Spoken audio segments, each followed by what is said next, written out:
یو څه حصص د شمایلو د احادیثو د نصوصو په ضمن کې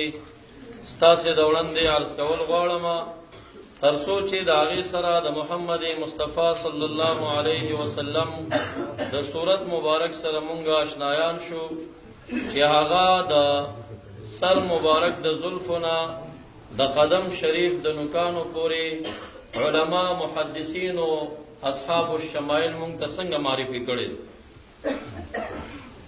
مبارک قد و قامت در رحمت للعالمین چیو کانا مربوع القوم دے درمین قدیو نو بتوال نمحق دیر زیاد اوگد نو او دیر قصیر او لن نو کتا سے فکر وی چی کم سڑے دیرم خیستوی خواغا دونی نډیر بلند وی نو خلک وی چې ډیر خسته سړی دی خو ډیر جګ دی خوند نه کوي مزه نه کوي کم انسان چې په اندامونو ډیر خسته وي خو هغه ډیر لنډ او ټیټ وي نو دا هم یو عیب ګڼلی شي درمیانه قد چې دی دا په قدونو کې مختاره قد دی خسته قد دی نو قد او قامت د رحمت للعالمین چې مربوع معنا درمیانه قد یو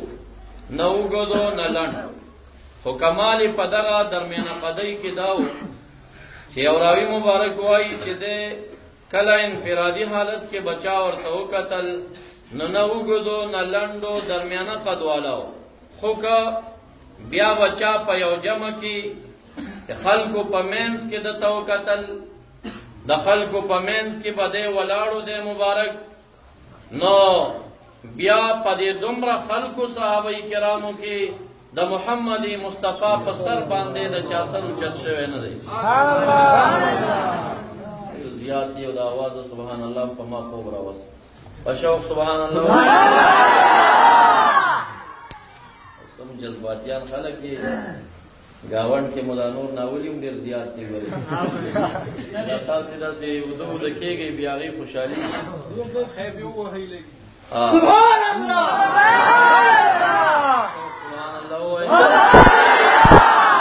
درمیانه قد دی نه اوږد دی نه لنډ دی لیکن کمال دا دی چې کله به د صحابه کرامو منځ کې ناستو او یا به د صحابه کرامو منځ کې ولاړو نور صحابه به ولاړو اوږده اوږده قد والا صحابه به ولاړو خدای یو کمال باطني روحاني و چې د ده مبارک سر به په تمامو صحابو کې اوچت ښکارېده لاسونه مبارک د رحمت للعالمین چې دا غټ غټ لاسونه او غټ غټ کفینو د اندام په لحاظ رحمت د عالم ډیر غټ غټ او بعض انسان اندامونه غټ غټ وي خو شډل وي بد لګي یو راوي مبارک وایي چې ما د نبی اکرم صلی الله علیه وسلم مبارک سره لاس ملو کړه ستړې مشه مې وکړه نو مبارک فرمائی والله ما مسست حریرا ولا شیئا علینا من کف رسول الله صلی الله علیه وسلم زما دی د خدای په ذات قسم وی چې ما ډیر پاسته پاسته ورېخم رومالونو ته لاس وړی دی ما د پستو سیزونو سره لاس ټچ کړی دی خو څومره چې د محمد مصطفی ورغوي پاستو نه دومره ورېخم او دومره دنیا کې بل شی پوس ما لیدلی نه او د رحمت للعالمین سره د دې نه چې د ده مبارک خوشبویي خوښه وه عطر به یې ډېر زیات استعمالول د دنیا نه محبوب څیزونه مبارک عطر او بیبیان یادوي خو بیا هم هغه خوشبویي که استعمال به هم نه وه د رحمت د عالم دا یو عجیبه معجزه وه چې د ده د تمام وجود مبارک نه یوه داسې خوشبویي به روانه وه چې دا خوشبویي دنیا کې په یو عطرو کې هم نه میلاوېده مبارک وایي چې ما کله د ده سره لاس میلو کړه نو ما رأیت اشم ما چرته زما په پوزو باندې د محمد مصطفی د دې خوشبویۍ نه یوه زیاته ښکلې او مزېداره خوشبویي زما په پوزو کله نه ده راغلې مخ مبارک د رحمت للعالمین مدورو ګردو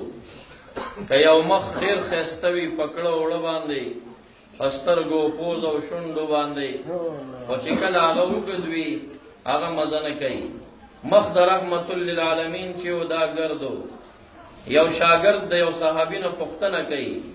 هل کان وجه رسول الله مثل السیف،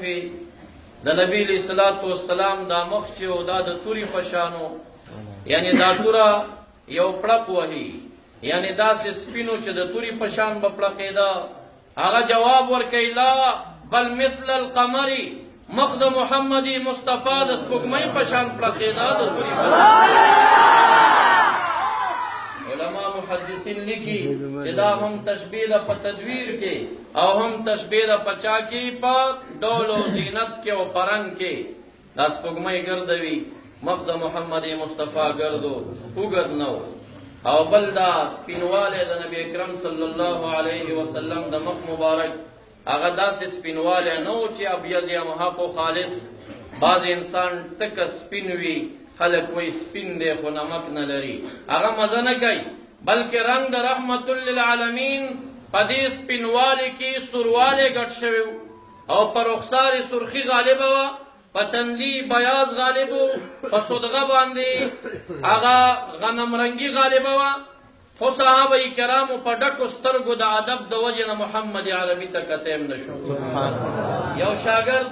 د صحابي نه تپوس کوي، ورته وایي ما ته د محمد مصطفی د مخ مبارک شمایل ووایه، پوزه مبارکه څنګه وه، سترګې څنګه وي، تندی څنګه و، وریځې څنګه وي، باړه څنګه و، دا غاښونه څنګه و، شونډې څنګه وي، زنه څنګه وه، دا راته بیان کا. هغه ورته وایي ډېر سخت سوال دې راباندې وکړه، ما 10 کاله د رحمت للعالمین سره تیر کړي دي، خو په 10 کالو کې یو کرته ما محمد عربي ته په ډکو سترګو نه دي کتلي. ووایم چې هغه څنګه و، دومره ادب صحابو کړی دی. نو دا به چې مبارک بل خوا کتل د صحابه کرامو به د مینې نه نظر راتاو کو، بیا به یې ورکتل. صحابه د ادب نمونې وي،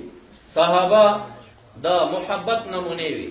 څومره محبت چې هغې کې د رحمت للعالمین دا بل چا کې نه و. یو صحابي دی طلحه نومېږي رضی الله تعالی عنه، خو هغه معروف طلحه نه دی، دته طلحه بن برا وایي. دا یو دویم صحابي دی. کله چې رحمت للعالمین مدینې منورې ته راغی نو دی دومره عاشق فدایي صحابي و، دومره عاشق صحابي و چې کله به مبارک دا مخ دې اړخ ته واړو او دی به په هغه طرف کې و نو منډه به یې کړه، داسې به راتاو شو، دلته به ودرېد، تقریر به یې کوو یا به چا سره په خبرو دلته به ولاړو. چې مبارک به کله مخ داسې راتاو که ده به منډه کړه نو دلته به ودرېده، چې مبارک به مخ داسې تاو که نو منډه یې کړه دې اړخ ته به ودرېده. د رحمت للعالمین په خیر شو چې دا سړی ډېرې منډې وهي. راویې غوښته، ورته وایي چې زه کوم خوا ګورم تا خوا منډې وهي. هغه ورته وایي یا رسول الله زما دې د خدای په ذات قسم وي چې زه تاسو مبارک مخ نه ګورم، په ما باندې بیا څه چل کېږي، زه ستاسو مخ طرف ته تاوېږم راتاوېږم. ډېره زیاته مینه یې وه او دې خبرې سره یې په دې سترګو باندې اوښکې رالې، ویې ژړل. د نبي علیه الصلاۃ والسلام ته تپوس وکړه، نو هغه وویل چې ستاسو فراق مې جړی که تاسو نه یې زما به زندګي څنګه وي. بیا یو ځل رسول الله مبارک خبرېږي، دی په قبا شریف کې د بنو عمرو بن عوف د قبیلې نه رسول الله مبارک خبرېږي چې هغه بیمار شوی دی. مبارک راځي د هغه بیمار پرسۍ ته. کله چې بیمار پرسي د هغې کوي نو د هغې چې ګوري په سترګو د هغې باندې اوښکې روانې دي. مبارک ته تپوس کوي ولې ته څه درد در باندې دی، څه تکلیف در باندې دی؟ هغه ورته وایي نه فقط ستاسو فراق مې جړی چې زه دې دنیا کې لږه لحظه ستا نه جدا به ما نه شوه تېرولی، په ما باندې به دا زندګي څنګه تېرېږي چې ستاسو نه جدا وي. مبارک چې د ده محبت ته وکتل، وی فرمایل چې بهر ته راووته اهل بیتو ته چې دا مریض ما ته سخت کارېږي، خو ګورې که دی وفات شي ما ته اطلاع راکوي چې زه بیا د ده جنازې ته راشمه. هغه محتضر دی او بیمار دی او دومره عاشق دی، د اواز یې واورېده. اهل بیتو ته وایي لږ دننه راشئ، محمد عربي ته ووایئ چې ګورې زما جنازې ته رانه شي، خبر هم نه کوي زما په جنازه باندې.